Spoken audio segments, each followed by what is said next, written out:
Hello to family, कैसे हो? Radhe Radhe, happy Deepawali. और आशा करती हूँ आप सब लोग अच्छे हुए और हम भी अच्छी हूँ। तो फ्रेंड देखो, एक चीज़ आपको दिखाऊंगी, पहचानो क्या है।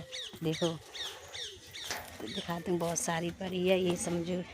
देखो क्या है, ये है अरबी। अरबी मतलब खुइया गांव में बोलते हैं और लुधियाना में अरबी बोलते हैं। और हम आए हैं अपनी दीदी के घर पे, तो खेत पे घूमने आई थी, तो हमने सोचा चलो आपको बता दूं। देखो इतने बहुत सारे खेत पड़े हुए हैं, देख सकते हो। खेत में आई हूँ अपने दीदी के घर पे और हमारी दीदी भी उधर खड़ी हुई है। देखो वो खड़ी है हमारी दीदी। अपनी दीदी के घर पे जा रही हूँ, अब घर पे जा रही हूँ। अभी खेत में थी हमारी दीदी के। देखो भैंस बंधी हुई है यहाँ पर, इधर भी भैंस बंधी हुई है। इधर देखो ये है हमारी दीदी, ये जीजा जी है हमारे। दीदी भाई इधर देखो।